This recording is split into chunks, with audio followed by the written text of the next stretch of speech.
making their way to the ring.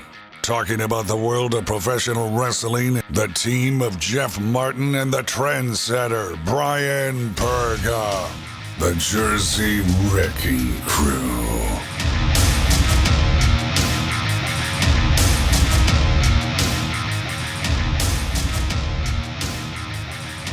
What is going on, everybody, today? Wow, very, very somber there, Jeff. What's going on, guys? You're listening to the HSP Podcast, HSP. Can't wait to be back, man. Awesome to be back. Can't wait to be back. You're here. I'm already here, man, and so are you, unfortunately. But I'm yes. Jeff Martin alongside the Trendsetter, my tag team partner, Brian Berga, back with another episode of HSP Podcast. Follow us on all our social media at HSP Podcast, and also the YouTube channel, youtube.com/HSP Podcast. Trendsetter, have we got a show for you today? Don't we, man? So much stuff's been going on. You know, I've said this in the past, Jeff, and it's always been more to kind of hopefully drag and bring out stories. But, man, we have a lot of stuff to talk about, a lot of things going on, a lot of things to look forward to. It's been a while. It's been a really long time since I've had a chance to say that, and I'm so excited that it's actually true now. We're kind of going back to the sense of what things were like in the past when we were running around ragged, having no sleep. Now, granted, we still have that to begin with. But, man, it's exciting. There's a lot of stuff going on and a lot of teases that could be coming on. We're back in the norms, Trendsetter. We're back in the norms. It feels so good that things are getting back to normal, especially here in the tri-state area. So, Trendsetter, we got your the tri-state area. The tri-state area. We got the Hell in a Cell preview coming up. We got a new segment, Kevin's Korner. We'll talk to Kevin Nasta of Damage 365 Promotions. He's got a lot of stuff to talk about. And I got a little bone to pick with Brett Azar, because he's a cool dude, but man, he just made me mad this past week. So I'm going to talk to Kevin about that as well. And I guess, Trendsetter, we should begin with the news that happened this week, where Tony Khan went on New York airwaves and talked about how AEW is coming to New York City. And first and foremost, that's the hot topic of the week. September 22nd, Arthur Ashe Stadium. We're going to see AEW Dynamite. And, man, that is going to be something very exciting because, hey, listen, it's been something that they've wanted to do. Once you go into New York, which is WWE territory, you're really making a mark in this business. And, listen, there's been no competition for WWE in a long time. And this is probably the first bit of competition that WWE has seen in a while. There's no doubt about it, though. But, you know, if you ask WWE, they're not going to admit to anything of that. So, you know, this is really just more of an opportunity. And I'm looking at it from this perspective. It's more of an opportunity for AEW to continually build a name for itself. I think the days where, like, this is, you know, WWE territory, they're long gone. Perfect example was when, you know, we had this the Supercard of Honor show in Madison Square Garden. Never thought anything would be there during WrestleMania weekend, and it was. So that kind of just threw it all out the window that, you know, there's such thing as territories, and this is, you know, WWE's, backyard. I think all that's gone. But it's a great opportunity because, you know what? As much as they don't want to admit there's competition, and I'm not really going out there saying publicly, too, there's competition, it's great to have variety out there. And it's been a long time since we've even been able to say that, let alone competition. So great news for AEW. Great job for them in terms of gaining that opportunity. So, but I guess Prudential Center's out the way because of when Cody it's a Grand Slam event, so they're going to hit the tri-state area all of September. So they're going to have an event. It's going to be squeezed into this New York one that's going to be at Prudential Center. I get it, Jeff. I get it. But Cody went on the airwaves and mentioned a while back ago on Carton and Evan Roberts on that show, he said that the first event in the tri-state area was going to be Prudential Center because that was the event everyone was looking forward to before the pandemic started. And Cody basically lied to us, Jeff. Well, I mean, isn't it going to be beforehand? Isn't it going to be before the September event? The 22nd? Well, they're saying that this is the first event that's going to happen in New York. This is the first event they're going to do. It's going to be live outside of Florida, Jacksonville. I mean, I could be wrong here, but I think that's the case. So yeah, we got to check on that. I haven't heard any news on Prudential Center. Yeah, no, Prudential Center is going to be there. There's going to be one in upstate New York, so it's called a Grand Slam. That's going to be their event, just like they have some events like Winter is Coming and stuff like that. How funny is it, though, that I've always wanted to go to Arthur Ashe Stadium, right? But now if I do go there, it'll be to watch wrestling rather than watch tennis. I miss my opportunities to watch all the great tennis players in Arthur Ashe Stadium. Yeah, I know. If I go, it's going to be for AEW Dynamite. Yeah. And I was thinking to myself, too, and I didn't really realize that they have a roof now. So I was saying, like, oh, wait a minute. That September is going to be, like, it's chilly. You never know in New York. And I just realized there's a freaking roof on there. So I don't have to worry about it. I was, like, already going to rain on the parade. And he'd be like, well, AEW, you might be freezing that night. But no, there's a roof on the Arthur Ashe court. So definitely it's going to be fun. We'll try to get there. July 16th, tickets go on sale. And, man, it just shows you, man, that things are getting back to normal in New York City. And it's weird. Like, really nothing goes on at that stadium unless it's a kids event or tennis. Really, it's tough to get a show there that's not, that's non-tennis, kids events. So, man, kudos to Tony Khan to pulling that off, man. That's the first time I think wrestling's going to be at that stadium. So, looking forward to it. I don't want to think about September, though.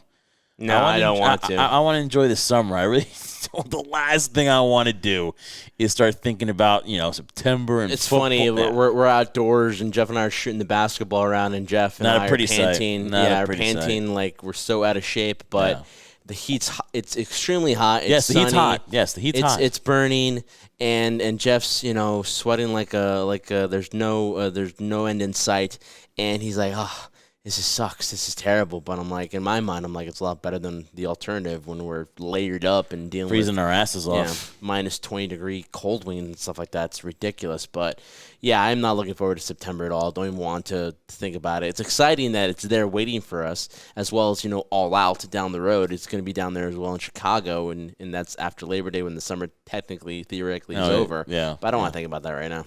Yeah, it's during Labor Day weekend, so we usually kind of know what the feel is. It's still summer, but it's not because, after August, people are already, thinking about their winter jackets and thinking about, the hoodies and all that gross stuff. But I don't want to think about that. Yeah, so, no, definitely going to enjoy the summer before we get to September. But great news for AEW. Hopefully they get out of this Friday night thing because it's really not doing a good job for their ratings. It really is. They're looking forward to this NBA playoffs being over, and hopefully they can get back to the Wednesday night ASAP because, man, this NBA just killed AEW's momentum as far as the ratings success on Wednesday nights. Friday night is really tough, Trendsetter. And one thing we didn't talk about last week, and real quick I want to get your opinion on this, is their show Rampage that comes out on Friday nights now at 10 p.m. on TNT. That's going to be really tough because if you look at the ratings now, Friday nights at 10 p.m., that's kind of like DVR stuff till I'll watch it the next day or during the weekend. I don't really think that's a really good time slot for Rampage, their second show that debuts in August. No, I don't agree with you. I don't think it's good timing for that either, especially 10 o'clock on a Friday, let alone that, people around this time, even during the weekend, no matter how it is outside, that's kind of their time off. They're not really concerned about it. It's taking a risk there, but, that time slot, 10 p.m., you're right. It's like DVR time. I don't know how it's going to do, but from the looks of it, I don't really think it's going to progress to anything more than what it is. I mean, we might be surprised with the first show since it's going to be the first show. The ratings might be good, but, yeah, I don't think that's a great time slot for AEW. Yeah, it's going to be live, but then it's going to be taped. So the first couple weeks, they probably want to get traction on it, so they want to do it live.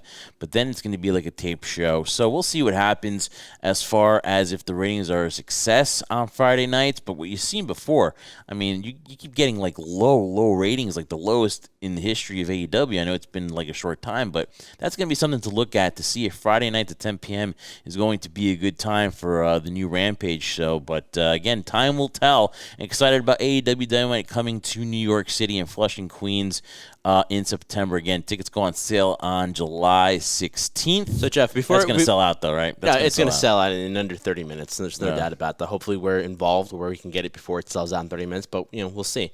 I got to ask you this, Jeff, though. We're talking about September and stuff like that. Again, I don't want to think about that time. But what are you looking forward to the most this summer when it comes to wrestling? Is it SummerSlam? Are you looking forward to more things like All Out and what's going to happen in Arthur Ashe Stadium for AEW? What are you looking forward to the most right now as the summer starts building up into a pretty exciting summer? Yeah, probably SummerSlam in Vegas. If you can get out there, that'd be so great. I'm a huge fan of Las Vegas. I don't know why. What about it? What about it do you like so much? I can't put a finger on it, man. Just, I guess, the reputation. Sin City, Vegas, when you go there, whatever happens in Vegas stays in Vegas. Although I'm a pretty dull person, so really nothing goes on for me. Me both. But honestly, though, it's just something about Vegas. I think it's the reputation that really entices me to go there. Now, we've been there tons of times for Adventures of the Trendsetter, so it's going to be good to go something for wrestling. We did Double or Nothing, the first ever one, and just had that feeling. So, I mean, you're going to have the Pacquiao fight the same time as SummerSlam. As far as like the logistics, it's going to be right after SummerSlam. They're going to try to get you out of there by a certain time so you can make the fight if you want to. I really don't know the traction that Manny Pacquiao still has. It might be a lot if WWE's going to do this on Saturday and Vegas is telling them, hey, listen, can you book it on a Saturday? So, it's going to be interesting to see, but that's what I'm looking forward to, Trendsetter. I'm looking forward to Vegas and SummerSlam and maybe some collabs along the way. You never know. Yeah, I mean, I would agree with that standpoint, but I know when it comes to situations like this, because SummerSlam, we had WrestleMania obviously in Tampa, and it was great to attend that and to see somewhat people in attendance because it wasn't full capacity house, but it was good to kind of feel like it was back to the days where there were people in the audience, which was a huge part of what's been missing from the product. But now SummerSlam, they're planning on filling that up even more. Yeah, sold out, right? It's sold out. Sold out. And to imagine that capacity crowd, what do you think WWE has up their sleeve right now? Because you can't just go with the roster you have right now. There's got to be a couple surprises. According to Steph, they have a bunch of surprises. So, and even everyone's reporting. Russell Votes was reporting there's going to be surprises. Also, Andrew Zarian kind of backed them up as well.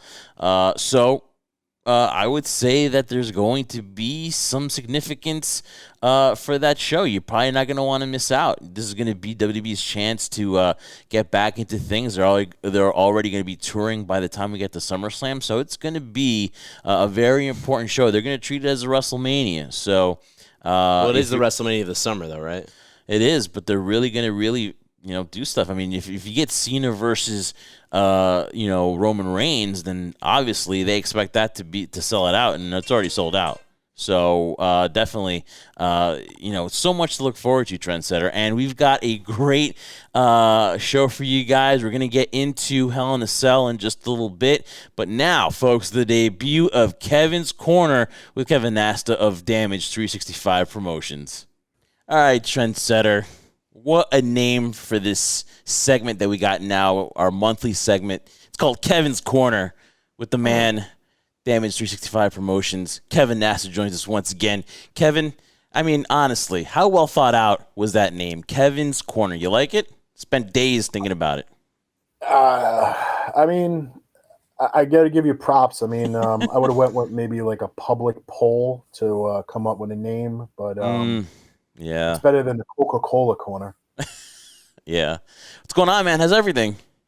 Good, pretty good. Just doing our thing over here at D365, and waiting for you to give me the call so we can do this segment. It's only been like 3 weeks. Yeah. Oh wow, there's no pent up hostility there, Jeff. Hey, it takes some time, whatever. So we've had a little bugs. We had to negotiate a little bit, but we got Kevin here. So for Kevin's Corner, our monthly segment. Yeah. Reach over and grab me a drink off camera here. All right, Kevin. So you've had a great last couple of days here. Just talk about some of the signings that you have now. You made some big event news too as well. So let's give us a heads up. The people want to know. I guess we can start backwards, work our way forward. November is pretty much as far ahead as we've done booking wise.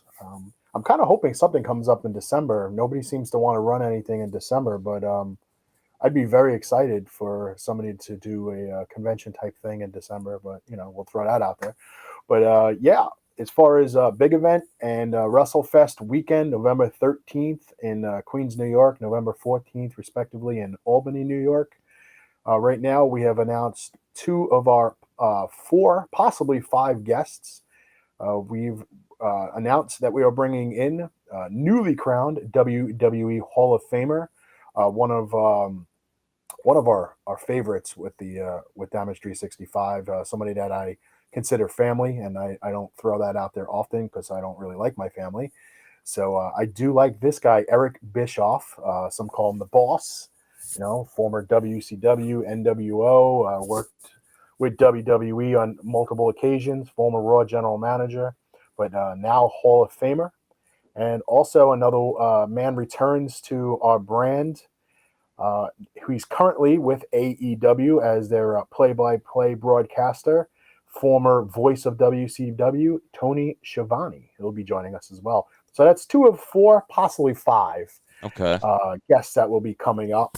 The graphics you can see now, they will be at WrestleFest. That's in Albany, New York, at the Colony Mall in Albany.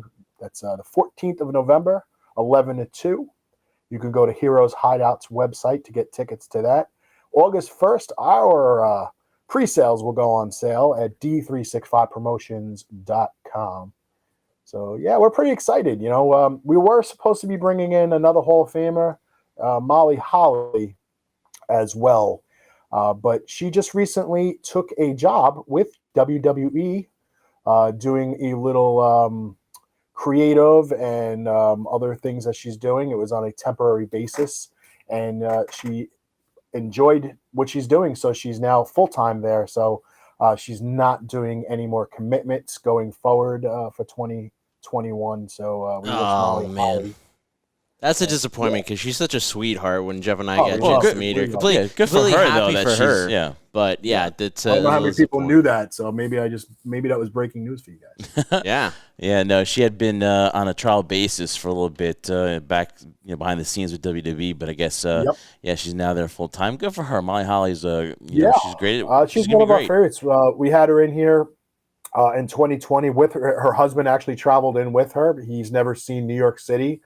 And while she was doing her New York, New Jersey tour with us, he was in Manhattan doing his touristy tour. He was very excited to see pigeons, by the way. You mentioned that before. He'd never seen a pigeon before in his life. Pigeons. I guess not. I don't know. I'm going to have to Google if there's pigeons in Minnesota.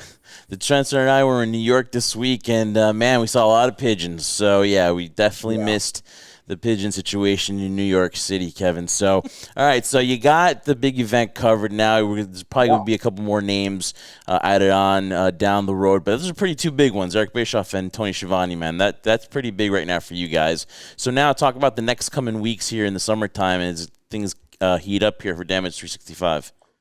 Yeah, I actually have a random week off, the weekend off this coming weekend. So we'll get ourselves ready for June 26th. Will we welcome? Wait a minute. Whoa, it's like a week off.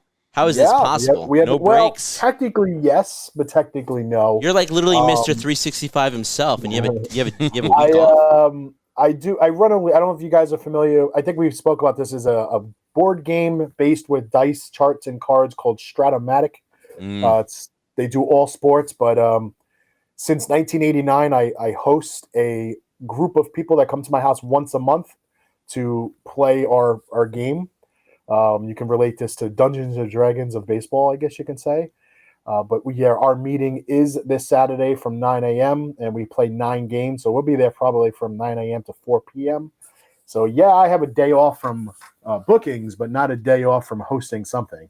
All right. Sounds cool, man. So again, so you got the week off now. So then what's next? What's the next dates for 365? June 26th, 12 o'clock till 2 o'clock.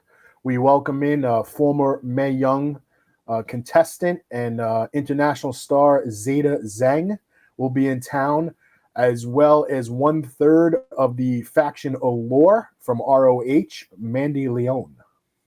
All right. Yeah, Brian, you've interviewed Mandy several times, so that's going to be a good one too. So So and then after that, you've got I was looking July 24th too, right? You've got another one.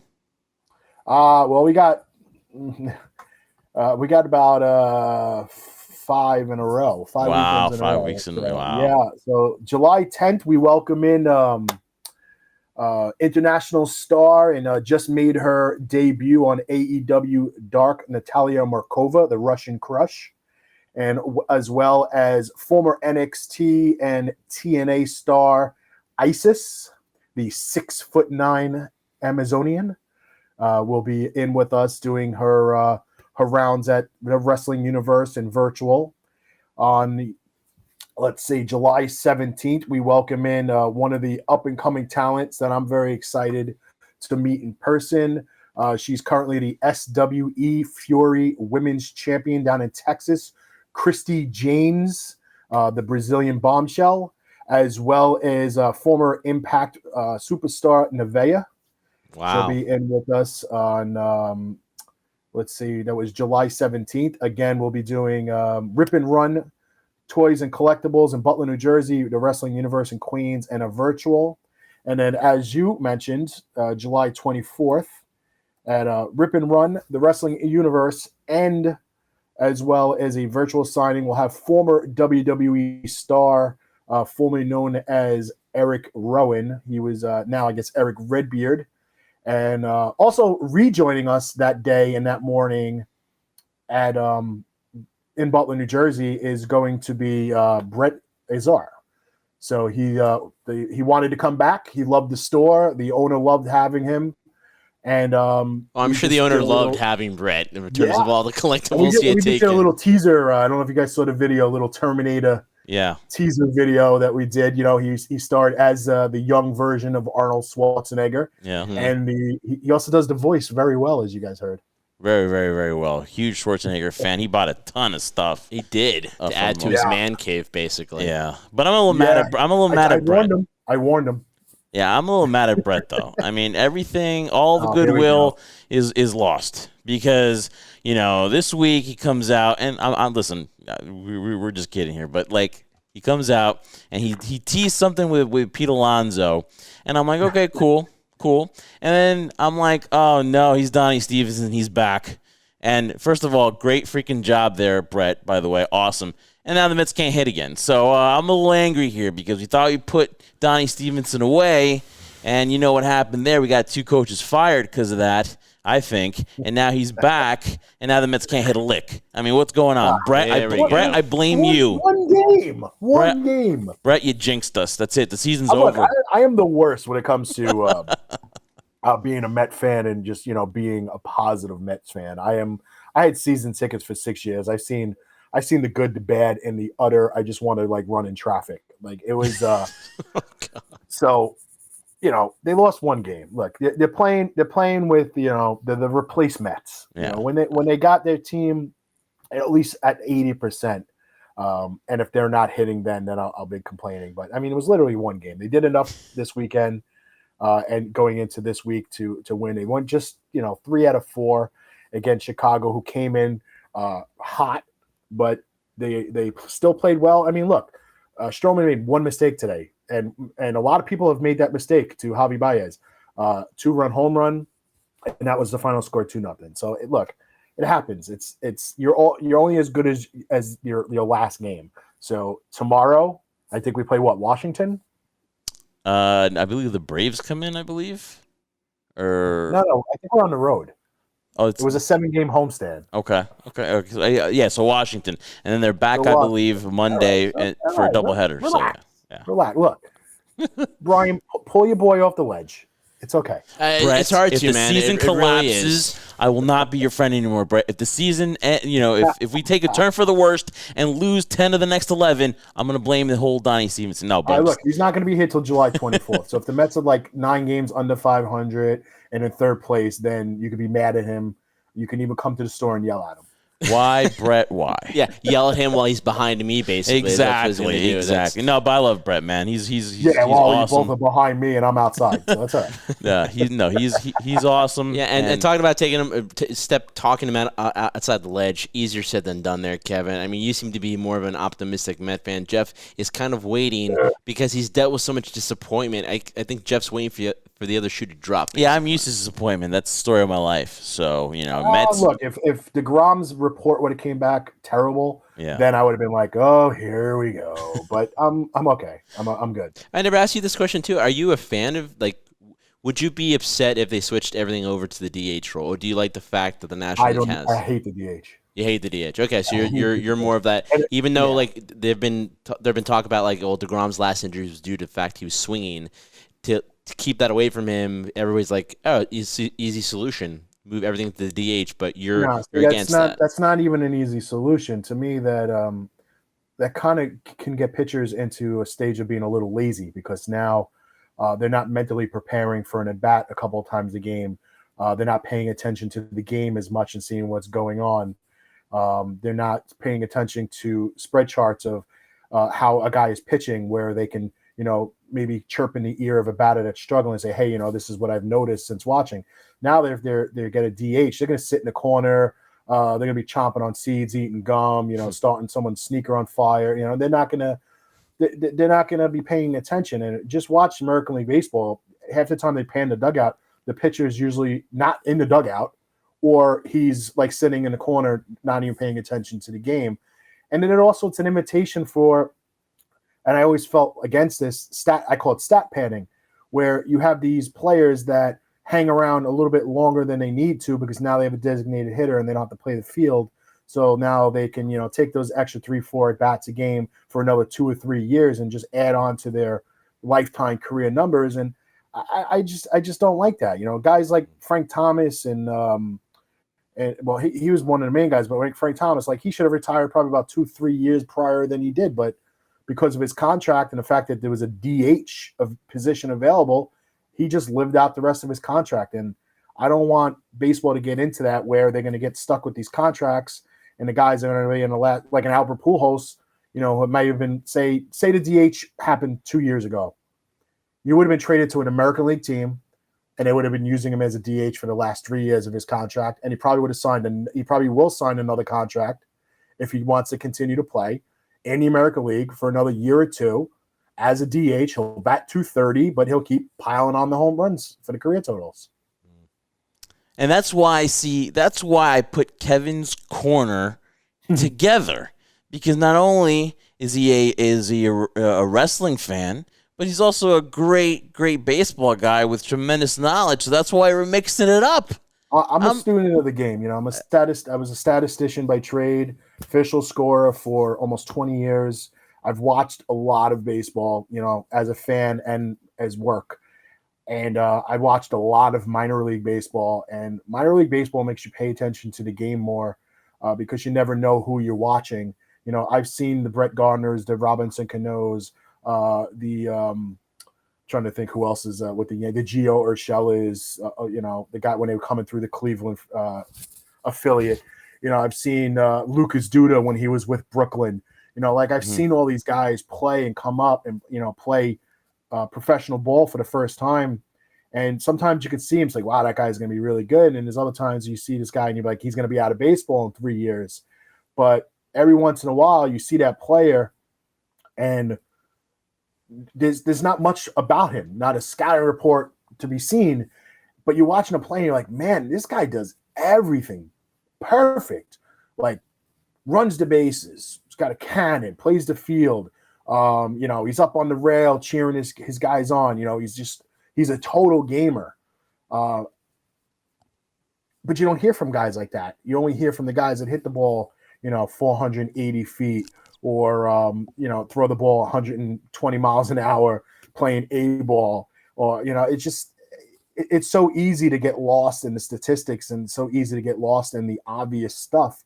So when you're kind of trained to watch every bit of the game, every single pitch, everything that happens, you kind of appreciate baseball as a whole, other than just looking for the guys that the scouting report says this guy's awesome. So it just changes your whole mindset on baseball. You become more of a baseball fan than you do just cheering for your home team. And I worked for the Yankees, so trust me, it wasn't easy sitting there cheering on a Yankees franchise when I'm a Met fan and they're playing Brooklyn. At the time, Brooklyn was the Penn League affiliate of the Mets. So it was a little, little not conflict of interest because I still get paid, so that's all that mattered. But it was it just made me a better baseball fan. And plus, and I'm telling you, the game Stratomatic makes you a baseball fan of everybody because we draft everybody. So whoever the great players are in the game, we draft. So, we could have 40 guys on our team and I can have one from every single team if that's what I choose. So it makes you pay attention to the statistics of the entire league as a whole, not just your favorite team, your favorite players, or, just the fun things that you like to watch. I'm a fan of really weird baseball players of my life. Like I was a huge fan of Rob Deere and Andy Van Slyke.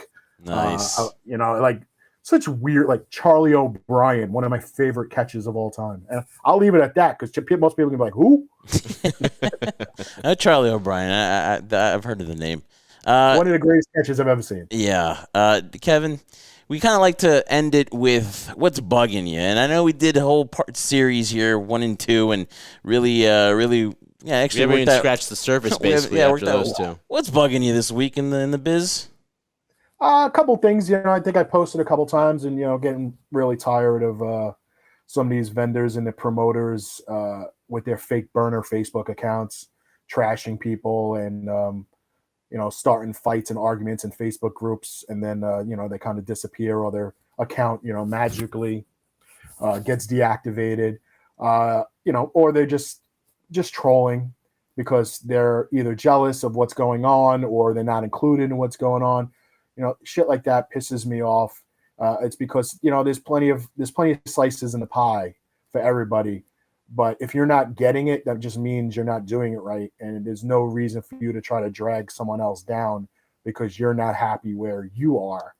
I think there was a couple other things that was really pissing me off. How about reaching out to talent when they don't respond?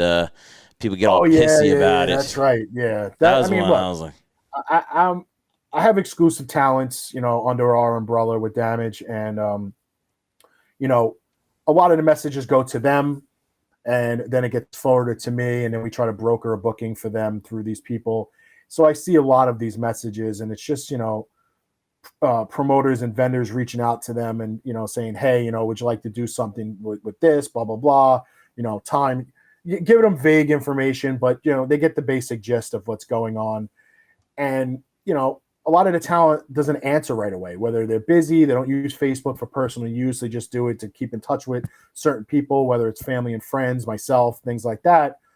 And then you get the second message, like, hey, not polite, like, hey, I'm just following up, just wanted to see if you wanted to do this. It's more of the oh, well, I guess you're too busy for me, you don't have the time, or I guess you're doing well financially, you don't need my money, stuff like that. And it's like the passive aggressiveness is just, it's unnecessary.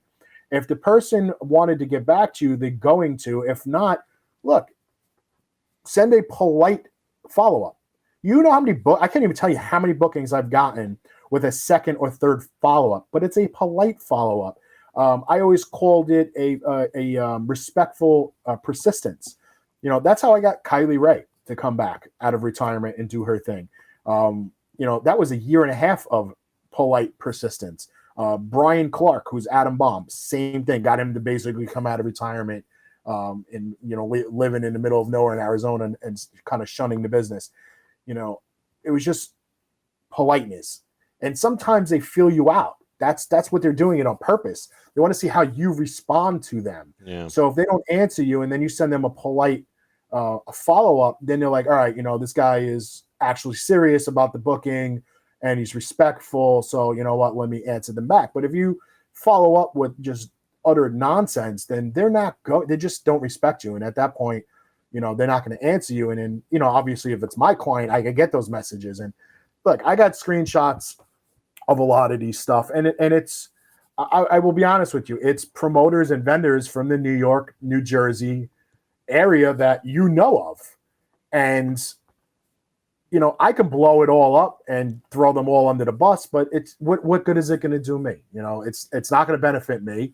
It's not going to benefit the talent. It's going to kind of come off petty.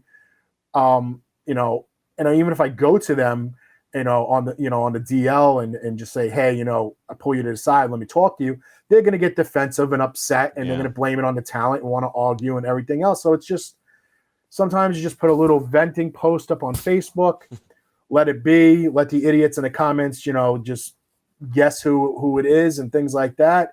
But I will tell you, one of the numbnuts who did comment. So I will leave it at that. Oh, Bischoff, why are you big timing me? Look, Bischoff's not like that. Bischoff only works with people he trusts, people he knows, he likes, he respects, and knows. And like I said, it's not about he knows that he's going to make money, because he's going to make money regardless. He will only go if he knows that someone like me, like I'm going to make money. He's never going to put me in a situation where I am not going to make money on him, because then I won't book him again. And then, he doesn't want that. He wants me to continue to book him. So he's going to make sure he does right by me.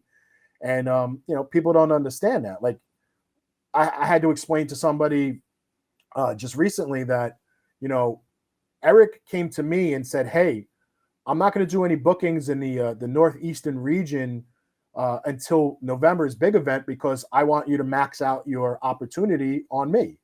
So people have been reaching out to him for other conventions that are going on in the East Coast, and he's been saying no. And some people are messaging me saying, hey, I'm like, he's not going to do it. And then it like starts like a confrontational argument, like they think I'm controlling him. And I'm like, look, dude, you're just being loyal. Right, but he voluntarily told me. Yeah. I didn't ask him, hey, Eric, can you shut it down for the next 7 months on the East Coast and not do anything? Who the hell am I to tell him to do that? Kevin he freaking voluntarily Nasta came to me and said, I'm Kevin Nasta, damn it. I have my own segment on this show. But, Kevin's Corner. But, I mean, he voluntarily said that, and because he wants me to make money. So, people just need to kind of slow their roll, relax, because I can help you do other things with other people than try to get pissed off at one particular person. Look, everybody and their mother was calling Eric Bischoff when they announced he was going into the Hall of Fame. I could guarantee you that. Yeah. So people just need to relax. He's going to make his rounds when he wants to. That's if he doesn't want to. He's going to the Gathering in Charlotte, North Carolina. That's run by Martin D'Amato, Team Mart Promotions. And I brokered that booking. I got him in touch with Eric. I told Eric, Martin's a good guy. It's going to be a cool show. I think you should do it. It's a very territorial area. You got that connection with WCW and AWA while you were down there back in the day. I'm like, I think it'll be really good for you. They'll take care of you. Boom. He's booked. He's going. So if I was a greedy bastard, of course I could have been like, nah, he's not doing it. I'm going to be a whore. Yeah, but kind of you just said it before in the beginning, too. It's just sour grapes. Basically, people just upset that they can't get what they want, and they're upset because they're, like you said, they're doing it the wrong way. So what's the best way? Just bash everybody and say it's everybody else's fault rather than your own. As a wise man once said who hosted Jeopardy, just relax. Relax. Mm-hmm. He also plays for the Green Bay Packers. Well, we'll see for how long. But, Kevin, man, want to thank you so much, man. I think the first segment for Kevin's Corner went pretty freaking well. I think so. And let me just get this out there, just because we got a lot of a lot of stuff going on. Thank you. Just anything you need to know what's going on with D365. Just hit up D365promotions.com. It's so much easier than giving you 45 social media outlets to check. They're all updated at the same time. I'm one of those, I schedule posts so that I don't have to be home to do it, later on. Smart man. It's just easier. And just go to the website. Everything's always on the website, whether it's the new announcements or schedules on the right, or even our Twitter feed is on the page. Any pre-sales, any private signings that we got going on, whatever it is. It's just, I try to make it user-friendly and just trying to update it as much as possible, because, I know how frustrating it is to go to whether it's a wrestling federation, independent card or something like that, and you get like no information, other than the posters on the screen. So I try to make it as user-friendly as possible. And that's really it. I think I need to add you guys to our alumni page as one of our partners that we work with. Oh my wow, God. that would be a huge honor for us. Thank you, Kevin. Kevin, Really you're that, gonna make me cry on the first segment. God damn it! Well, Jeff's a very emotional guy, as you could tell. Because my Mets are losing right now because of Brett. Yes. And now you're adding one me game, Jeff. It's one game. And now you're adding me to the alumni page. Who knows? By the time this airs, it might be 2. All right, well, oh my God. It's possible. I mean, by the time it airs, DeGrom might be back on the mound. So just relax. Just relax. See, that's the theme. Just relax. Hashtag take a pill. Oh, man, Kevin, thanks so much, man. Appreciate it. We'll see you soon here. Kevin's Corner has been a success, I would say, Trendsetter. It always is a success. Thank you, Kevin. Really appreciate it. We will see you down the road, and can't wait till the next Kevin's Corner. All right. Thanks, guys. Oh, man, I tell you, man, Brett Azar, I love you, dude. I'm just kidding. But it's just karma. It's just karma. You're not. To you me. are not kidding. Stop it. You're not kidding. He comes out as Donnie Stevenson. He said he had something up his sleeve with Pete Alonso. I'm like, oh, cool. And then I look at his Instagram, and then I see that. It's cool as hell, though. I mean, it's freaking amazing. It is. You know, him and the Mets. And he says he's not really a fan of sports teams, but he's a fan of people. So, obviously, he developed a friendship with Pete Alonso. And, hey, man, that's funny, though. It's funny. But listen, if the Mets go on a losing streak, Brett, I'm going to see you July 24th at Rip and Run's Collectibles, all right? Because we got to talk here because you're not going to curse my team. But all love, all good. But still, it's funny, though. I mean, yeah, they do enough of that on their own, the Mets, to curse themselves. They don't need any assistance from Brett Azar at all. Yeah, but again, no, that's a good segment. What am I talking about? I'm Kevin. a Yankee fan right now. I'm dealing with my own problems right now. So to be a Yankee fan, weep, weep, weep. But Trendsetter. Mm-hmm. So again, you can catch Kevin's Corner, which is a pretty smart idea by me, every month here on HSP Podcast. Looking forward to having him on as a contributor down the road. But Trendsetter, we talked about SummerSlam, and we talked about the potential of having John Cena versus Roman Reigns, and talk about the seeds being planted as Roman Reigns was on Sports Nation. He basically kind of was like, "Hey, listen, I got a warning for The Rock and Roman Reigns." So, I mean, what are your thoughts about it? I mean, he goes, if I were these guys, I don't know if I'd want to come back and deal with me. I am a problem right now. If I were them, I'd stay on set and keep pumping out those streaming service movies. Roman Reigns, he ain't lying, man. Oh, my God. Who thought Roman Reigns had a personality? Oh, my. I would have never guessed. He's actually I've acknowledged him already, though. I've acknowledged him. You've acknowledged him. The tribal chief. All good. All love. You've acknowledged them several times. I mean, hey, listen, this is great. Like you said, it's planting the seed. And what I enjoy more about this isn't the fact of the potential that we're going to, hopefully eventually see, which is The Rock and John Cena. The thing with John Cena, though, is we've already seen this before prior. So maybe it'll be a little bit different now that Roman Reigns is in a different dynamic now. Granted that he was getting booed regardless too, but people just kind of didn't want to buy it. We're actually rooting for Cena. This might be a different wave now because Roman Reigns has done such a great job of convincing you now that he is this tribal chief, to acknowledge him and all the stuff that you and I, always wanted to see from Roman Reigns in terms of personality. Now, people have always been saying that, people are hating on him. Well, in my defense, I've been hating on the fact of how he's been used and portrayed by WWE. Now, WWE will never admit this or raise their hand up and say it's our fault. But, now they're finally doing right by what Roman Reigns should have been a very long time ago. So, we haven't even scratched the surface of it. But to show the dominance he had in WrestleMania, pinning both Daniel Bryan and Edge at the same time, you just said it too. That was a moment right there. Not this, cool cookie cutter WrestleMania moment. It was a moment for Roman Reigns in his career to establish himself as that dominant guy. And now when you have a scenario where you could see John Cena jump back into the ring, where he's gone on with Chris Van Vliet saying he's looking forward to wearing the jorts again. That's a key that could possibly happen, and then, or not most likely going to happen, and then The Rock, wow. Yeah, how exciting would that be? That's going to bolster it up, man. That's going to solidify him, dude. I mean, that's basically what they're doing. They're going to line up, say what you want about part-timers, but they're lining up two of the biggest names in WWE history in sports entertainment in The Rock and John Cena.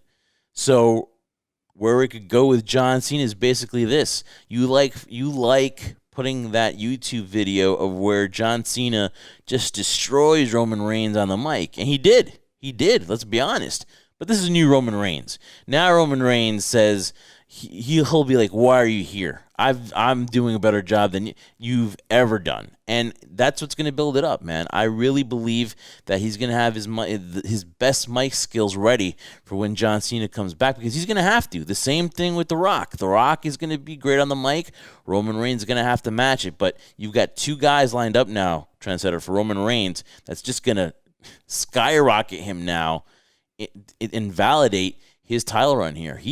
In my opinion, he's going to beat John Cena, and he's going to beat The Rock. And this is going to be the biggest test, not necessarily in the ring, Jeff. It's going to be the biggest test of what you just brought up, too. The mic skills, the ability of portraying yourself. Now, he's done a great job it hasn't been the scenario where Paul Heyman speaks for him. Roman Reigns is actually speaking for himself. So it's not. I mean, we also forgot the other wild card there too. Brock Lesnar, he might return when. So you have Brock Lesnar, The Rock, and John Cena. If those are three individuals that Roman Reigns eventually goes through, of course it's going to solidify him as a major, as people want to say, or Jey Uso said, future Hall of Famer. But it's going to be the biggest test because now it's going to be like, hey, you could be good in the ring, you could present yourself a certain way, but once John Cena grabs that stick or The Rock, it could be a different story too. So this is going to be the biggest challenge, the biggest way of Roman Reigns solidifying himself, not what he does in the ring with these individuals, but what he does on the microphone and how he convinces you that he has a legitimate shot, that these guys are obviously threats, but are they threats on him to embarrass him and do that, the shoot kind of style that I like so much. Are you excited? Which one are you more excited about, Roman Reigns or John Cena or The Rock? I'm more excited about The Rock, and it's because it's something that everyone had been talking about, I think even 2 years ago. So I think it's just that, and for the rumors that have been told that it could possibly happen at Survivor Series, the birthplace of The Rock, kind of the birthplace of The Undertaker as well. It's the birthplace of Rocky Maivia, which later became The Rock. Yeah, that's where the feud would start. Yeah, you couldn't pick a better way of showcasing that story, and I think it's always been that way. John Cena, we've seen that before, right? So maybe it might be different, but who could say it's not The Rock? I couldn't. So you need to clarify, do you think they're going to fight at Survivor Series, or do you think that's where it's going to start? I think that's where it's going to start. Okay. I think all this should be leading to WrestleMania because that's the match I think people would want to see, The Rock versus Roman Reigns. And what appropriate way? Roman, in some way, put The Undertaker into retirement at WrestleMania, a moment for him there. What an amazing moment would it have been, or would it be for Roman Reigns if he defeats The Rock at WrestleMania to, again, solidify himself as the tribal chief or whatever you want to call him. And then Roman Reigns also made his debut in the Barclays Center, which it's rumored to be in Brooklyn. Yeah. So a lot of tie-ins there, a lot of ways to go with. But if you look at the reports, and listen, we trust the sources here, they're talking about, The Rock here, and they feel that he'll be at Survivor Series. So we'll see, man. But again, though, where does Brock fit in all this, though? We haven't heard a lot about Brock coming back. See, they're talking about him and Lashley, but I don't know why they're not more excited about putting him together with Lashley. Maybe they don't feel like, there'd be a chemistry there. I know Lashley wants that fight. Oh, yeah. And Lashley definitely wants that fight. And I think that it'd be interesting to see that fight. I would like to see it. But would we get a Brock Lesnar without Paul Heyman, though? That'd be kind of weird, wouldn't it?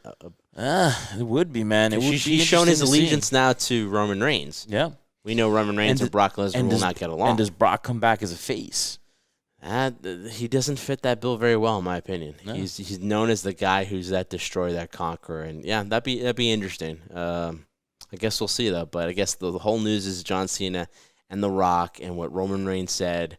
Shots fired, as they say, right? So shots fired. It's the planting the seed with your finger. Yeah. How about also too? We talked about these larger than life version, man. Yeah, I know. It's pretty funny. Okay. And so comedic timing is off today. Yeah, we'll get better there. We'll get there, Trendsetter. So Samoa Joe returned, and basically we're talking about these larger than life guys, and he came back to a role of, I would say, a special enforcer, and I'm all down for that. I really think though that I would love to see him back in the ring. I just don't know what how health concerns are there for the guy. But I would say that he made a very, very good debut. And I just think this week's NXT was just much better here. And also, too, that potential that Karrion Kross could end up fighting Samoa Joe down the road. What do you think of Samoa Joe coming back? I liked it. I was happy. You saw the crowd's reaction for it. I mean, let's be honest. NXT is really his home. Granted that I've heard people say that he's going to be misused or underutilized because, he should be used correctly on the shows like Raw and SmackDown, but just for some reason didn't happen. But you could definitely tell the love there. And yeah, it's exciting to see Samoa Joe there. The potential of just, we were talking about it before during our Instagram Live, what could be next for Karrion Kross? It's like, I don't see another legitimate threat out there, and then boom, pops Samoa Joe. I was like, oh, it makes sense. But now, like you said, it's at this, it's enforcer mentality, this enforcer capacity where, he can't be an in-ring competitor, they say. He can't touch the talent unless provoked. So, a.k.a. Eric Bischoff / Stone Cold Steve Austin type of storyline. Unless he's provoked, he can't do anything, but it does lead you to believe that it could potentially happen. Now, this also makes me question, and I told you this before too, like how bad must the issues with his concussions be if A, they don't want to clear him, which they haven't cleared him, which they moved him to the commentating table before they let him go, and for the fact that were there no other options for him? Was he not getting other offers? Did he feel that basically he didn't really want to? Honestly, and was more comfortable. A lot of those things that I can answer it for you right now. I think he developed a huge friendship with Triple H. I think Triple H respects him. I think Triple H brought him in the first time to NXT. I didn't think McMahon didn't want any part of it, I believe. I think he didn't want anything to do with Samoa Joe. So I think Triple H, brought him in, and I think he kind of felt like this loyalty, and I think it was a pretty decent negotiation where he comes in and says, I feel comfortable here.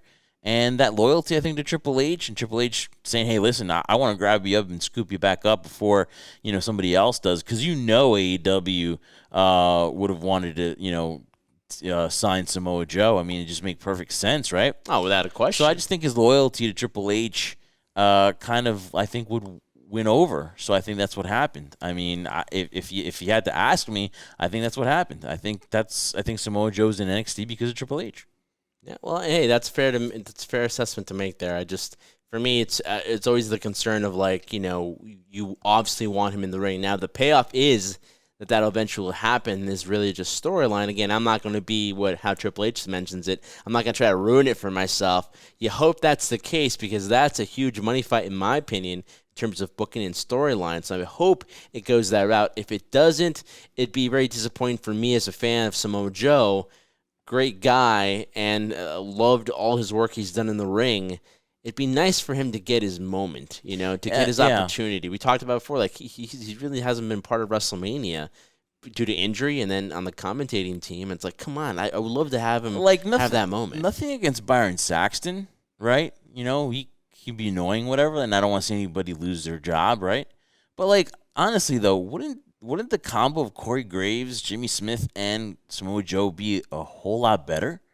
Yeah, and then again, that's just a testament to Samoa Joe, though, because I thought when he joined the commentating team, he did an amazing job. He did a really, really good job, and kind of, obviously there are a couple of stumbles along the way, but I think he progressed so well where you're kind of you kind of forgot he was a competitor for a while. I know I did for a little bit, and, I kind of want to, I don't want him to go out that way, and I want to see him back in the ring at least, and for the potential to carry and cross.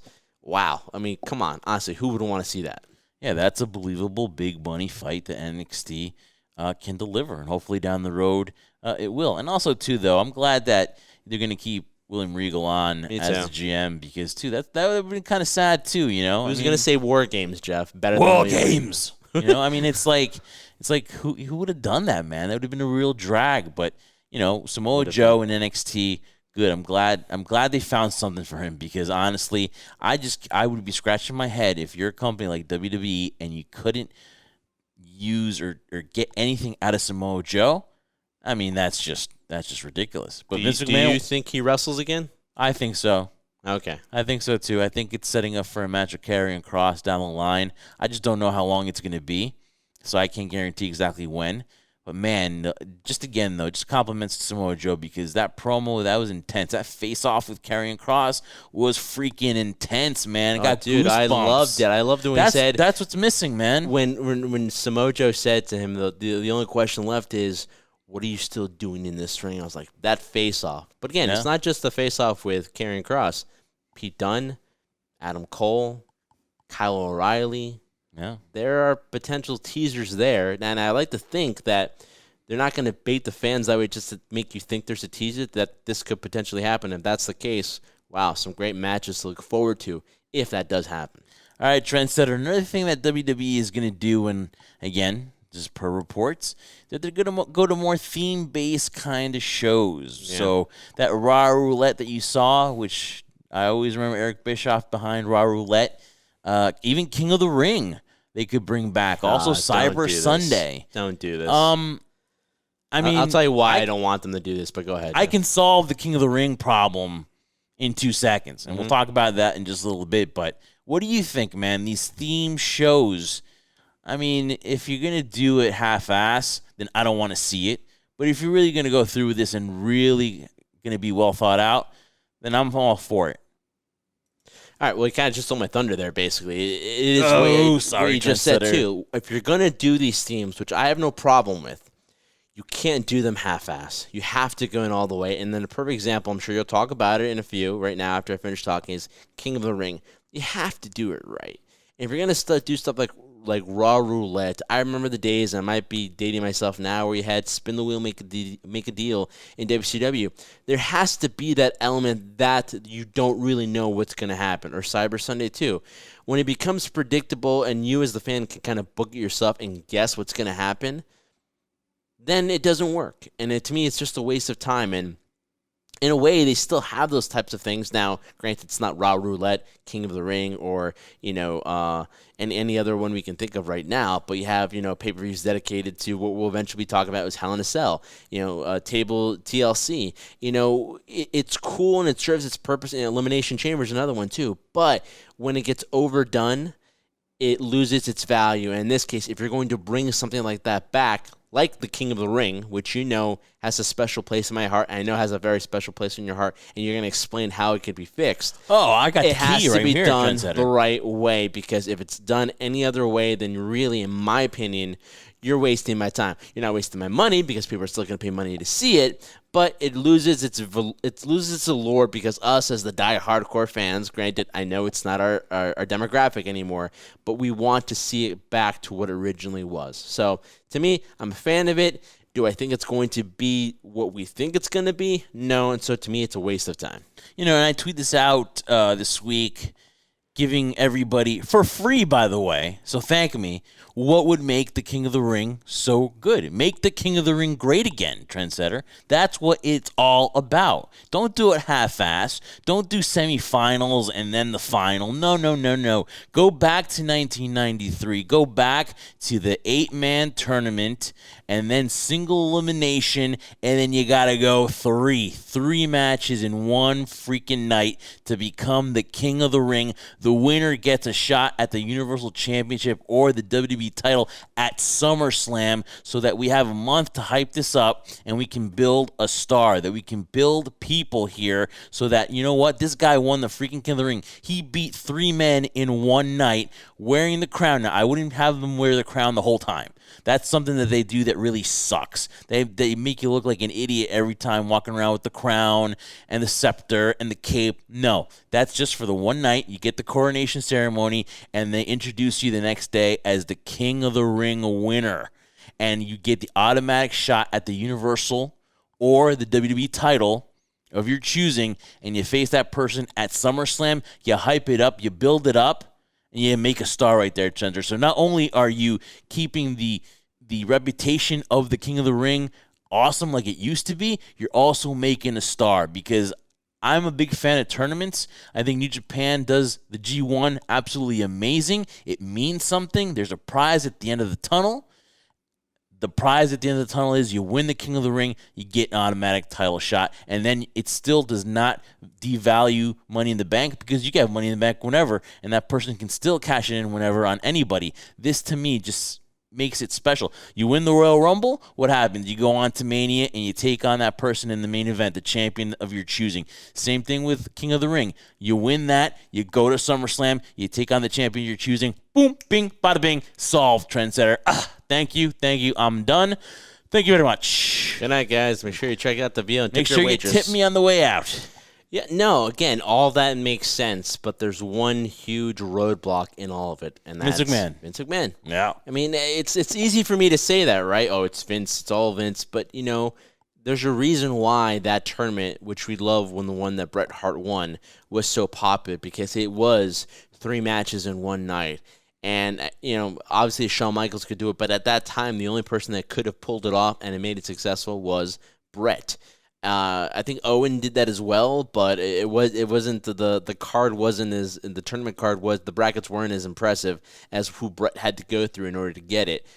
Kurt Hennig, then Razor, and then Bam Bam Bigelow. So amazing on his end. But yeah, it would work. And again, it brings back to what we love in the allure of New Japan Pro Wrestling, what they do with the G1, and that it has a place in wrestling right now. But I feel like if you're Vince McMahon or you're just you're corporate in WWE, you might just think things like Iron Man matches and stuff like that just too much, that you're gonna lose the audience's attention. Now, let's use this as an example, right? We're talking about The Rock. We just talked about The Rock and John Cena. Those are storylines, and the comments that Roman Reigns made are ways in the past where you planted, the idea in people's heads that, wow, this could happen. Now, if we're saying that for SummerSlam and then down the road towards Survivor Series, which is in the fall, that's playing a storyline for a long period of time here. So if we're now kind of going back into that genre, we're going to do that. Why can't we do that with wrestling? Why can't we do it? Do we really feel the fans are going to have a short attention span? Because Vince wants characters. He hates tournaments. He hates it. No, he hates tournaments, and he hates tag team wrestling. That's evident there. So that's why I don't feel it would work. But if you're going to use the excuse that it's going to not draw the audience's attention, you can't convince me of that, because like you just said, if you're going to build a star, that's a perfect way you did it. You use the example of the Royal Rumble, you go to WrestleMania. The King of the Ring, you go to SummerSlam. Now, if you're going to treat SummerSlam and WrestleMania and put them together as, this is the WrestleMania of the summer, this is the WrestleMania of the new year, of the fall, or the winter, then it's perfect. But again, Vince has to be willing to commit to it, because if he does it like he did before, where we have, preliminary matches or first-round matches on Raw and SmackDown, it's completely going to kill the experience for me. I'm just so sick of Hell in a Cell. Here's another thing, Trendsetter. Isn't your goal to protect your wrestlers as much as possible? Now, they're going back on the road. They had a nice year off because of quarantine of the pandemic, and I'm saying, hey, listen, it's a year off, okay, from traveling, going on the road, right? Mm-hmm. So you want to protect your wrestlers. Now, you hear that they're going to the PC and they're going through this training to get back on the road so that their performances in front of crowds are going to be better, so they fine-tune. I don't know how good of an idea that is, but, here's the issue.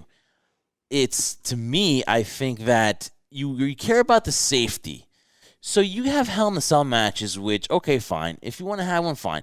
But then you do a Extreme Rules, and you do table matches and stuff. Wouldn't it be nice to change it up? I mean, you have the ladder match for Money in the Bank. That's going to be something where, you're going to get, hurt your wrestlers hurt or injured, possibly. So why not eliminate one of those and add an event like King of the Ring where, it's wrestling. Well, I just said the bad word. Yeah, I just said the magic bad word. I just said the magic bad word, right? But I mean, do something like that, man, and don't think that fans don't, insult their intelligence by saying you don't think that they would get it or they would stick around with it. And to me, the biggest thing with King of the Ring that was so important to me, at least, was that if whoever was chosen to win the tournament, and this was the direction they're going to go to, you had to prove as a performer. I mean, you talked about how Vince or WWE wants the performers to go back to the PC to practice and get ready for the time on the road, so that when they perform in front of a live audience, it's crisp, it's clean, it's perfect, right? And some people could say it's a double-edged sword. I mean, why would you do that? I mean, why would you have them take bumps and increase their bump card when they're going to go back on the road again? For what reason? Preserve them as long as you possibly can, because they're at a limited capacity and they haven't been taking all those bumps for being on the road for so long, for, like you said, basically having a year off, right? What really confuses me is that when it comes to an event like the King of the Ring, to me it showcases an individual, not that you're this wrestler, you're this technician, but you have the ability in one night to showcase a match different from the next one and the other one. And that's what you want to do, because that's what you are as a performer. You're on the road every single night in front of people, in front of towns, and you're going to do the same match. I mean, you could do that theoretically, but what you want to do is say, hey, listen, I am going to perform in front of the same audience on the same night, do 3 different matches, 3 different ways. And that, to me, showcases you as not only a wrestler, bad word, but as a performer, as somebody that people, if they're willing to watch you perform 3 consecutive times in the same night, that means your money.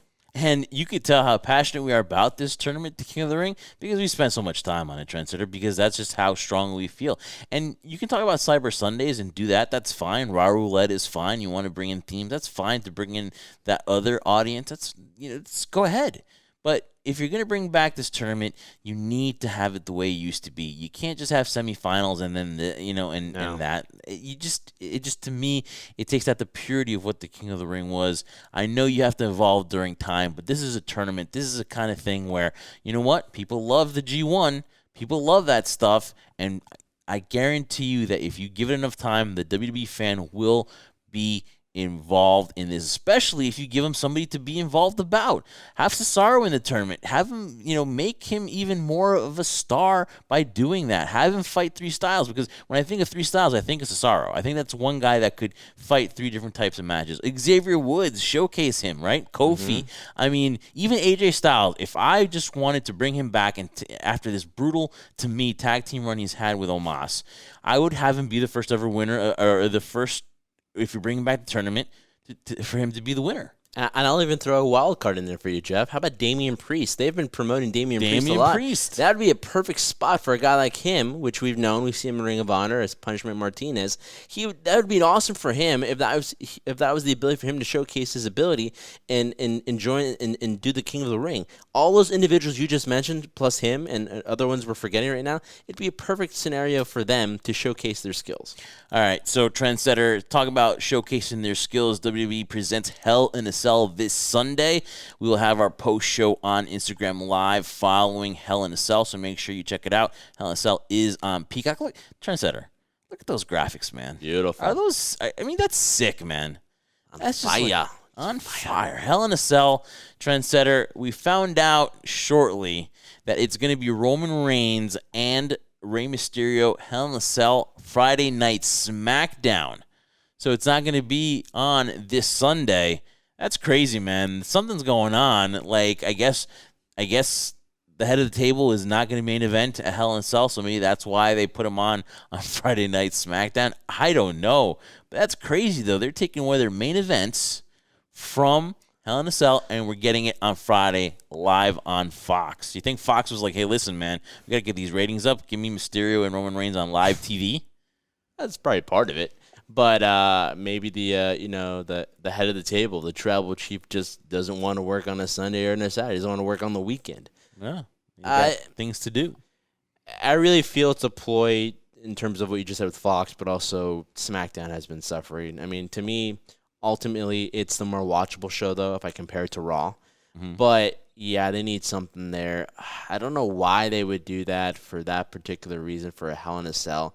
I guess they really want to make it this grand end to SmackDown before Hell in a Cell. But, to me, with Hell in a Cell, too, Jeff, it's like, yeah, we have this whole underdog story, the classic David versus Goliath, and you saw what Roman Reigns did to Dominic Mysterio, which I'm sorry, I'm laughing. Goliath is going to kick ass. Funny. Whether it's Friday or Sunday, Goliath is going to kick some ass. Yeah, but here's the thing, though. You talked about, we talked about all these types of matches like King of the Ring, Raw Roulette. We talked about TLC, ladder matches, Money in the Bank, right? But here's the thing, protecting your wrestlers, right? But let's be honest, too. Since the inception of what Hell in a Cell was originally, we first saw with Undertaker and Shawn Michaels, right? And then when we saw how it was taken to the next level with Undertaker and Mankind, right? The bar was continually set that, the idea was when you stepped into this structure, a part of your career was going to leave with it. I don't really see a lot of that anymore now. I think really the days of, you could still go on top of the cage, but throwing somebody off the cage or these really dangerous moves have kind of limited itself. So, to me, Hell in a Cell has become kind of watered down. And because honestly, if it was this legit type of thing, why would you put it for free on USA when you can have people go pay for Peacock and go see this on their streaming services? I don't understand that unless they don't feel like they want to do those dangerous spots anymore. Or I could be completely wrong, and maybe they want to bring that special moment there so people would be more intrigued to see the pay-per-view. But if you're giving your best stuff, why would I want to go see the pay-per-view now or go see the live stream if I'm seeing one of the matches I want to see already on it. So I kind of defeats the purpose, in my opinion. I got to go Roman Reigns. I don't care if it's free TV, pay TV, streaming, legal subscription. It's going to be Rey Mysterio getting his ass kicked, and I don't see it go any other way except Roman Reigns giving him a beatdown. Oh yeah, I don't see it any other way either. And again, where's Dominic fit in all this? Where he'll definitely be involved in it. But yeah, Roman Reigns, without a shadow of a doubt, is going to destroy Rey Mysterio. I'm sure Roman and Rey will have those amazing spots where there might be the ability that Rey comes out on top, but we all know who's going to win. Yeah, all those false finishes, so we'll see what happens there. But honestly, though, I put my money on Roman Reigns. We'll do 2 matches here at Trendsetter before we wrap up here. So let's go with Bobby Lashley and Drew McIntyre for the 50th millionth time. You say that like it's a bad thing, Joe. Yeah, I'm so just done with it that I just made up a 50 millionth time. No, you're not far off by that, too. Hell in a Cell match, that's probably going to be your main event now. I honestly think that Bobby Lashley is going to walk away the champion. I really do. I think MVP has been the MVP for Bobby Lashley. I still don't see a reason why to remove that title from him. If eventually down the road you're going to have a Brock Lesnar, you'd like to have that title on the line. Maybe they don't need the title on the line. Maybe it just sells itself, Brock and Lashley without it. But I still think it's not the right time to take the belt off Lashley, so I think he gets the victory at Hell in a Cell.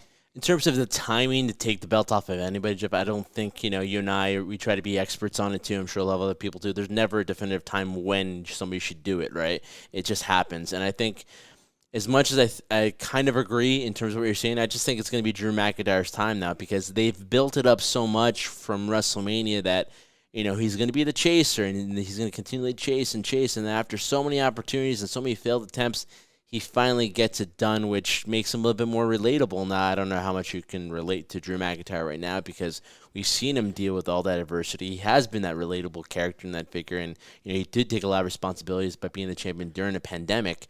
So I think it's leaning itself to Drew retaining that title. Recapturing the WWE Championship. So I'm picking Drew in this one. I was wrong about Drew actually.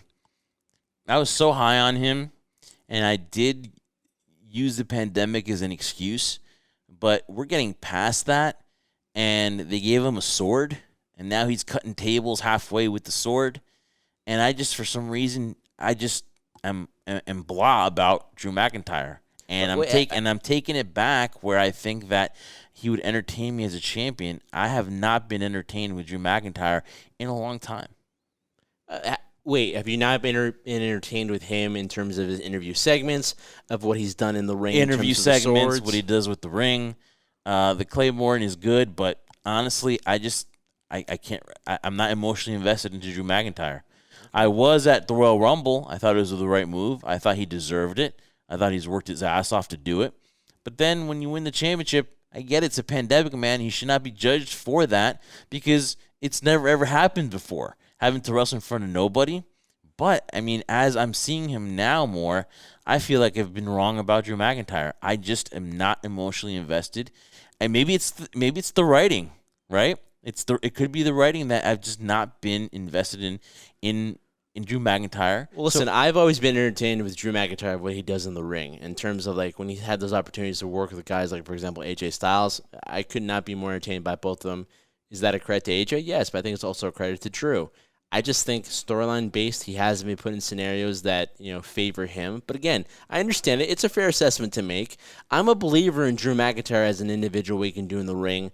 And this is similar to my feeling towards Roman Reigns, right? When Roman Reigns was pitted as somebody that he wasn't, he got nothing but resentment from you and I. And then people were like, oh, yeah, you're hated on somebody and he's such a hard worker. Well, yeah, his work is there. And people were questioning, guys would be like, well, Roman's good. He's really good. I don't know why people were booing him. The reason why we booed Roman back then, when he was a babyface, was because he was pitted and put in a position that, not that he didn't deserve it, but it just didn't come natural to him. It wasn't really him, and I feel they did the same scenario here with Drew McIntyre. They're making him this funny character where he's making jokes, and he's a sexy Scotsman. Now he's coming out with a sword and painting his face like Braveheart and Mel Gibson, William Wallace type of thing, and it's dumb. And to me, that's what's kind of I mean, I can only assess with souring your view on Drew McIntyre. But again, it's a fair assessment to make because you know what? Despite the fact that he had the company on his shoulders during the pandemic, Roman was gone because of, COVID and leukemia and taking care of himself and making sure his family was okay. Fair to do. What more? You could only do so much with what you had, and he didn't have much to work with. So I get it, but I think right now the way storyline is being pitted and him trying to be chasing, being like the underdog, which is kind of hard to believe Drew McIntyre is an underdog, but that's what they're trying to do. I see Drew McIntyre coming out on top. All right, so we disagree on that. Thank Finally. goodness. Thank God that I disagree with you. All right, let's see if we disagree on one more. Okay. All right. Do you want to do the Raw Women's Championship or do you want to do the SmackDown Women's Championship? Neither. Neither. If you had to choose one, if I had to choose one, let's do the. Because I'm certainly not going to waste my time on Alexa Bliss and Shayna Baszler. So, which one of the three women's matches on this? All right, let's go with the Raw ones because that's the one that everyone wants to talk about. No offense to Shayna Baszler, sorry, not Shayna Baszler. No offense to Bianca Belair, but I think a lot more people are invested in the whole Charlotte scenario. All right, so here's my thing, Trendsetter. I don't know. What has Rhea Ripley done right now as champion that you've been like, oh man, she still needs to carry that? And Charlotte it's the same thing. When she's a babyface, she's not a babyface. You're like she's a heel. And now she's doing this thing here where, okay, she's entitled to this championship. How many more times is she gonna win it? Why? Is it significant? Does it even matter if she wins any more titles? To me, in his short career, she's past she needs to have the title. So, I mean, to me, I would think that Rhea Ripley is going to win here just because of that fact. Because as much as Rhea Ripley, I believe, hasn't really done anything with this thing, like, to me, Charlotte's past the point where she needs another title. What would be like her 500th title reign? So, I don't know. Trying to pass her father. Yeah, no, I agree.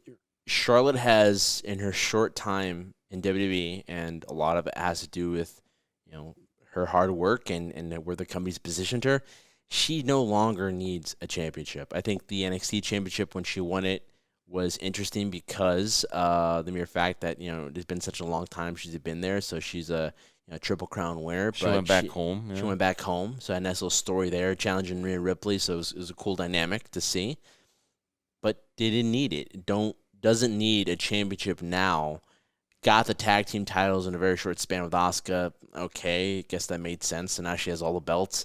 But yeah, she doesn't. With Rhea, it's funny we're talking about her and you're mentioning that because I think her scenario is similar to what's going on with Drew McIntyre, where it's just like they're putting her in these situations that just make absolutely no sense. Now, I'm not going to say I'm a huge fan of Rhea Ripley, but I did like what she brought to the table, and this goes back to what we spoke about, I believe, a week ago, and Triple H's comments where it's like, when you see somebody in NXT like Rhea Ripley and all the success she had, and then people were like, there's a no-brainer. She's going to go up to the main roster. Now she's going to flourish because I think somebody asked Triple H a long time ago, or maybe 2 or 3 years ago, what do you see with her? And he says, I see a Rhea Ripley main eventing WrestleMania again.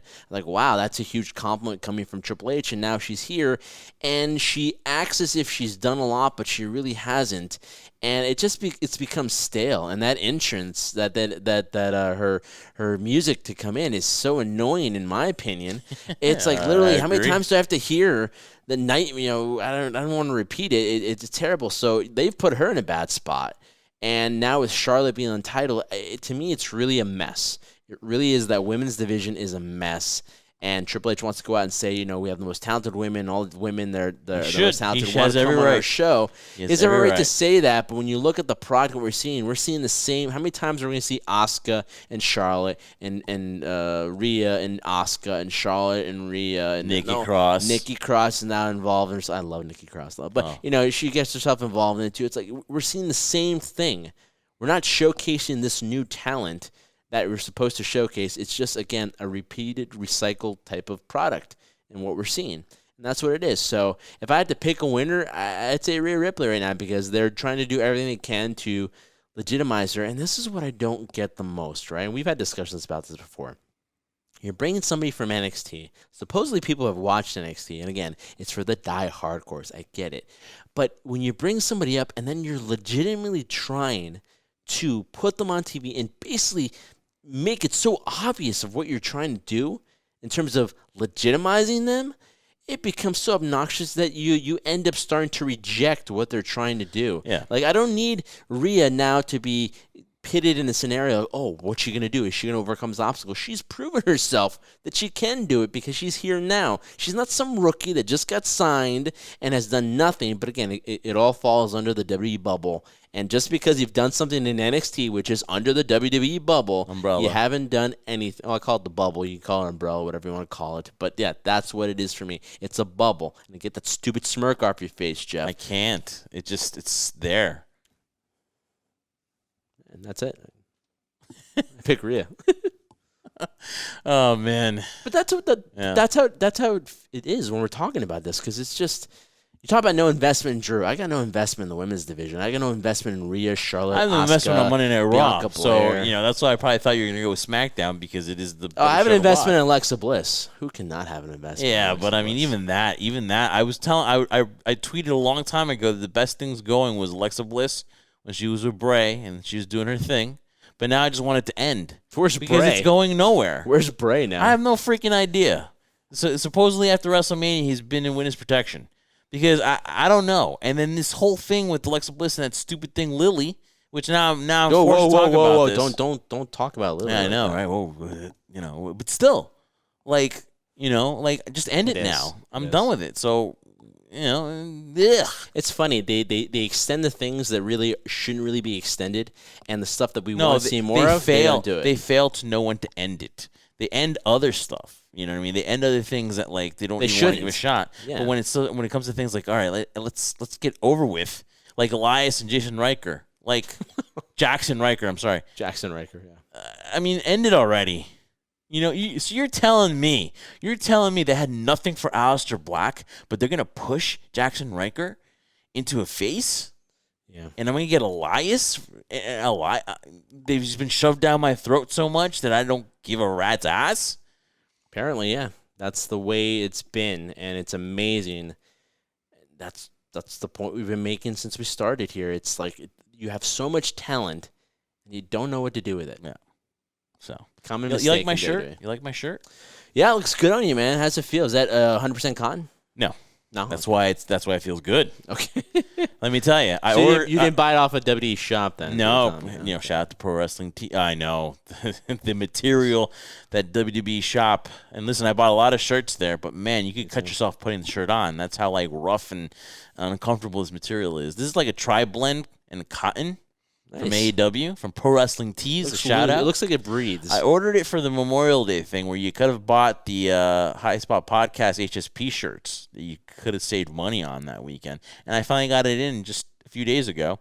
And I thought I'd put it on here. Not just because I'm rooting for AEW in New York, whatever, but it just feels comfortable. I'll wear whatever wrestling shirt. But shout out to Pro Wrestling Tees and AEW for this nice, comfortable shirt now. Very nice, very nice. Yeah. Very nice. So, Jeff, Hell in a Cell. Are you looking forward to it? I don't know, man. Honestly, are you looking for? We did predictions here. We'll put more predictions on the card on our social media. Mm-hmm. We just talked about the main points of the ones we wanted to talk about. But is this a card that you're excited about? I don't know. Unless there's a new episode of has Roman Hidden Reigns Treasures or whatever. Well, has Roman Reigns and Mysterio being moved over Raw kind of diminished your intrigue to see it? Yeah, because there's like 4 matches now. I mean, do you think we get the red cage? Yes. Why is that such an important thing for them to put a red cage? It used to be a silver cage, now it's a red cage. Why was it a good idea when they put Bray Wyatt and they put that, they had the whole arena in red? Rollins? Yeah. Again, just our frustration, guys. But again, all in good fun. But I love it. We love it. And we're covering it for you guys here on the HSP Podcast, part of the HSP Network. Guys, make sure you hit that like button, subscribe to our YouTube channel. Also, check us out on Twitter and Instagram, where you want to get all the updated news, not only what we're doing in the world of professional wrestling, but we have planned down the road, which is really exciting. Can't wait to talk about it. Cool stuff, guys. Again, Make sure you catch us on the post show, HSP, on IG Live after Hell in a Cell for our post show.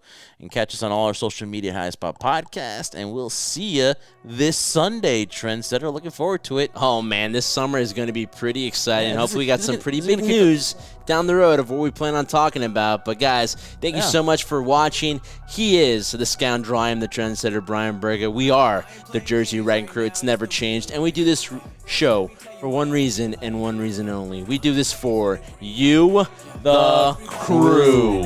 Oh, Bizanji, keep playing that. Love it. Oh, the shirt's so comfortable, Trendsetter.